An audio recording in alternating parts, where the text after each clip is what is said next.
पहुंच के करते हैं शुरुआत पहली और प्रमुख खबर के साथ। जी हां, प्रधानमंत्री नरेंद्र मोदी ने अपनी अमेरिका यात्रा के दौरान अमेरिकी राष्ट्रपति डोनाल्ड ट्रंप के साथ गर्मजोशी भरी मुलाकात की और इस मुलाकात पर अमेरिका, भारत के साथ साथ पूरी दुनिया की निगाहें थी। इसमें से मुलाकात से आखिर क्या निकलकर सामने आता है, इस पर सभी की नजर बनी हुई थी और अब वो फैसले भी सामने आ चुके हैं। यूं तो इस मुलाकात में कई सारे महत्वपूर्ण समझौते हुए, लेकिन इन सब में एक ऐसा बड़ा फैसला है जिसको भारत की बड़ी कूटनीतिक जीत के तौर पर इस वक्त देखा जा रहा है और यह फैसला है मुंबई में 26/11 को हुए आतंकी हमले के आरोपी तहव्वुर राणा के प्रत्यर्पण को मंजूरी देना। पीएम मोदी के साथ मुलाकात के बाद अमेरिकी राष्ट्रपति डोनाल्ड ट्रंप ने कहा कि मुंबई पर हुए आतंकवादी हमले से जुड़े तहव्वुर राणा को भारत में न्याय का सामना करना होगा। अब जब आतंकी तहव्वुर को भारत लाया जाएगा तो उसके सभी गुनाहों का पूरा हिसाब भी किया जाएगा। फिलहाल देखना होगा कि उसे भारत कब लाया जाएगा, करेंगे चर्चा, लेकिन उससे पहले आपको बताते हैं आतंकी तहव्वुर राणा के बारे में। तो 26/11 के राज कहीं ना कहीं तहव्वुर राणा खोलता हुआ नजर आएगा। मुंबई में जो 26/11 को जो हमले हुए थे उनका आरोपी है तहव्वुर राणा। पाकिस्तानी मूल का कनाडाई व्यवसायी है तहव्वुर राणा, जिसे अब भारत लाया जाएगा। आतंकी हमले की योजना बनाने और साथ ही अंजाम देने में दोनों में ही तहव्वुर राणा का अहम रोल है और राणा का संबंध लश्कर-ए-तैयबा के लिए काम करने वाले डेविड कोलमैन हेडली से भी था। इसके साथ ही हेडली की मुंबई हमलों की योजना में भी मुख्य भूमिका थी, जिससे सीधा संबंध तहव्वुर राणा का था और अब इसे भारत लाया जाएगा। हेडली के बचपन का दोस्त है तहव्वुर राणा और सीधे तौर पर मुंबई में जो हमले हुए थे 26/11 को, जिसमें कई सारे लोग मारे गए थे, उन हमलों को लेकर के कहीं ना कहीं चीजें अब सामने आ रही। 2009 में राणा अमेरिका में गिरफ्तार किया गया। 2011 में शिकागो की एक अदालत में राणा पर मुकदमा भी चलाया गया था। इसके साथ ही भारत लंबे समय से तहव्वुर राणा के प्रत्यर्पण की मांग कर रहा था और अब यह मांग कहीं ना कहीं पूरी होती नजर आ रही है। काफी लंबे समय से यह मांग की जा रही थी, लेकिन इसके साथ ही आपको बता दें कि आखिर भारत अमेरिका के बीच प्रत्यर्पण संधि क्या है। 25 जून 1997 को संधि पर हस्ताक्षर हुए थे। भारत और अमेरिका के बीच में कानून प्रवर्तन अधिकारियों के बीच सहयोग बढ़ाना इसका सीधे तौर पर उद्देश्य था।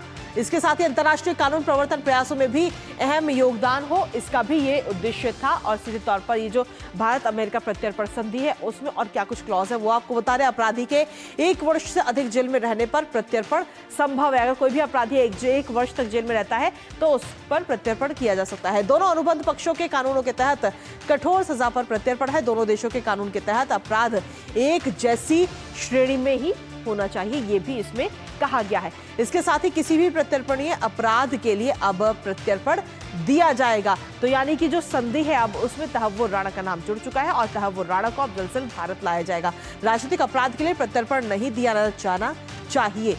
राजनीतिक अपराध के लिए प्रत्यर्पण नहीं दिया जाना चाहिए, यह भी इस संधि में कहा गया है। तो यानी कि कुल मिलाकर अब इस आरोपी को, इस आतंकी को अब जल्द से जल्द भारत लाया जाएगा। इस पर नजर हमारी लगातार बनी रहेगी, लेकिन इसी के साथ ताजा अपडेट भी लेते हैं। हमारे साथ में हमारे सहयोगी इस वक्त जुड़ेंगे आपसे कुछ ही देर में, लेकिन उससे पहले आपको बता दें कि महाराष्ट्र के मुख्यमंत्री देवेंद्र फडणवीस ने तहव्वुर राणा के प्रत्यर्पण को प्रधानमंत्री मोदी के नेतृत्व में भारत के लिए बड़ी कूटनीतिक सफलता करार दिया है। आइए आपको सुनाते हैं। तहव्वुर राणा जो 26/11 के मुंबई के हमलों का एक प्रकार से प्लानिंग का मास्टरमाइंड रहा है, उसके एक्स्ट्राडिशन को अमेरिका ने मान्यता दी है।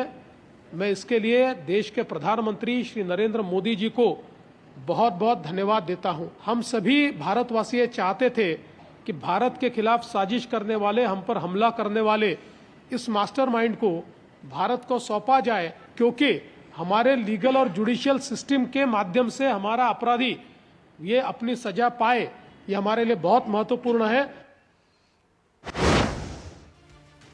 तो देवेंद्र फडणवीस को आपने सुना जो कह रहे हैं कि सीधे तौर पर सबसे पहली बात तो ये भारत के लिए कूटनीतिक जीत है। हमारे साथ हमारे सहयोगी शिशिर इस वक्त जुड़ रहे हैं, सीधा उन्हीं का करते हैं। शिशिर, अगर देखा जाए तो 26/11 का जो आरोपी है आतंकी तहव्वुर राणा, उसको लेकर के तमाम चीजें और अब प्रत्यर्पण संधि की बात कहीं ना कहीं सामने आई है और इसको लेकर के लगातार अब कहा जा रहा है कि ये भारत की कूटनीतिक जीत है। बिल्कुल, देखिए इस वक्त अगर देखा जाए ये सबसे बड़ी खबर इसलिए होगी और जीत इसलिए भी होगी क्योंकि इससे पहले भी जो है तहव्वुर राणा को जो है एक्स्ट्रेट करने की मांग भारत ने की थी। जी। हालांकि तब जो ये मांग थी वो ठुकरा गई थी। उसके बाद हमने देखा कि फिर से एक बार 2019 और 20 में देखा जाए तो फिर से ये मांग उठी थी। उसके बाद एक पूरी लीगल प्रोसेस को फॉलो किया गया था।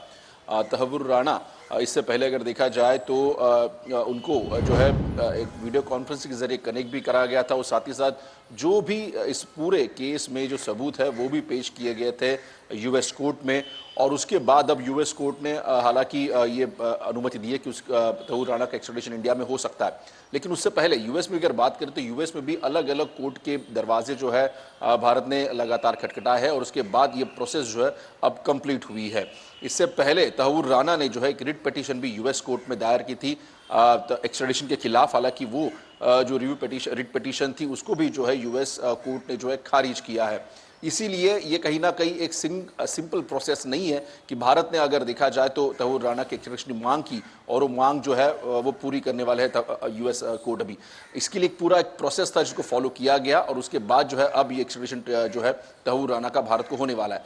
इससे दो महत्वपूर्ण इसमें जो है बातें सामने निकल के आती है। सबसे महत्वपूर्ण बात यह कि भारत जिस प्रकार से इंटरनेशनल प्लेटफॉर्म पे ये कहता रहा है कि कहीं ना कहीं पाकिस्तान जो इसके पीछे है, साथ ही साथ लश्कर ए तैयबा जो संगठन जो है टेररिस्ट ऑर्गेनाइजेशन है वो इसके पीछे है। तो इसकी जो है जानकारी प्राप्त करने के लिए तहव्वुर राणा एक अहम कड़ी होगा और इसीलिए हमें अगर देखना होगा कि तहव्वुर राणा का रोल इसमें क्या था। जिस प्रकार से वो जानकारी प्राप्त है, जो कोर्ट में जानकारी डेविड कोलमैन हेडली ने, जो कि तहव्वुर राणा का अगर कह सके तो साथीदार था, जो कोर्ट में दिए उसके अनुसार जो है तहव्वुर राणा वो इंसान है जिसने डेविड हेडली के लिए यहाँ पर जो वीज़ा था वो बनाया था और साथ ही साथ तहव्वुर राणा जो है खुद जो है भारत आया था और भारत में मुंबई में हालांकि इस अटैक से पहले जो है तहव्वुर राणा एक होटल में भी यहाँ पे रुका था। तो ऐसे में ये सभी चीज़ें जो है वो इस केस के लिए काफ़ी महत्वपूर्ण है और पुख्ता है। दूसरी बात इसमें यह भी है, जैसे हमने कहा कि काफ़ी इंटरनेशनल ऑर्गेनाइजेशन से जुड़े हैं, खासतौर पर लश्कर तैयबा का नाम सामने आ रहा था। तो अब ये लिंक लश्कर तैयबा से भी जोड़ी जाएगी और इसीलिए जब तहव्वुर राणा की जब एक्स्ट्राडिट होगा और उसके बाद जब उससे पूछताछ होगी तो जाहिर सी बात है इन सभी मामलों का खुलासा होगा कि किस प्रकार से 26/11 का अटैक जो है वो किया गया था। चलिए, फिलहाल बहुत बहुत शुक्रिया शिशिर और इस खबर पर आप अपनी नजर लगातार बनाए रखिएगा।